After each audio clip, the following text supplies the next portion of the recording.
विधानसभा चुनाव में हार का सामना करने के बाद अब भारतीय जनता पार्टी के लिए मुश्किलें बढ़ चुकी हैं। मध्य प्रदेश राज्य में साल के अंत में इस राज्य में विधानसभा चुनाव होने जा रहे हैं और इस राज्य के विधानसभा चुनाव को लेकर कांग्रेस ने अहम रणनीतियां बनाई हैं। राष्ट्रीय महासचिव प्रियंका गांधी वाड्रा का जबलपुर का दौरा रहा और इस दौरे के बाद देखने को मिला कि केंद्रीय नागरिक उड्डयन मंत्री ज्योतिरादित्य सिंधिया का साथ छोड़ते हुए नजर आए उनके समर्थक, जो एक बार अब फिर से कांग्रेस में शामिल हो चुके हैं। ऐसे में देखा जाए ज्योतिरादित्य सिंधिया की मुश्किलें एक बार फिर से बढ़ती हुई दिखाई दे रही हैं। नमस्कार, मैं प्रांशी राठौर और आप देख रहे हैं नेक्स्ट 9 न्यूज।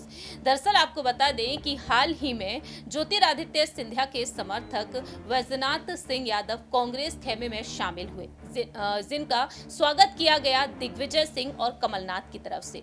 अब देखा जाए तो यहाँ पर ज्योतिरादित्य सिंधिया के सामने तमाम बड़ी चुनौतियां हैं। अपने 22 समर्थकों के साथ वह 2020 में बीजेपी में शामिल हुए और वहीं दूसरी ही तरफ देखा जाए तो अब सिंधिया के 9 समर्थक जो सीएम शिवराज सिंह चौहान की कैबिनेट का हिस्सा हैं, जिन्हें चेतावनी दी जा चुकी है कि अपने अपने प्रभावी क्षेत्रों में पकड़ मजबूत कीजिए।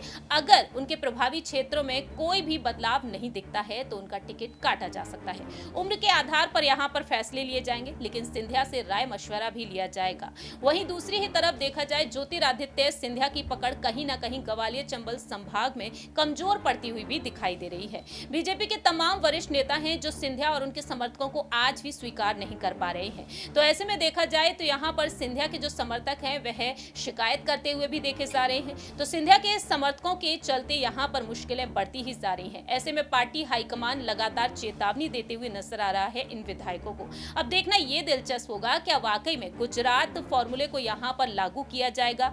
कर्नाटक में विधानसभा चुनाव में कांग्रेस ने जीत हासिल की और कर्नाटक में जो फॉर्मूले अपनाए गए कांग्रेस की तरफ से, वही फॉर्मूले कांग्रेस यहां पर अपनाती हुई देखी जाएगी, क्योंकि कांग्रेस को यहां पर एक बेहद बड़ा फायदा ये हो रहा है कि भारत जोड़ो यात्रा का असर देखने को मिल रहा है।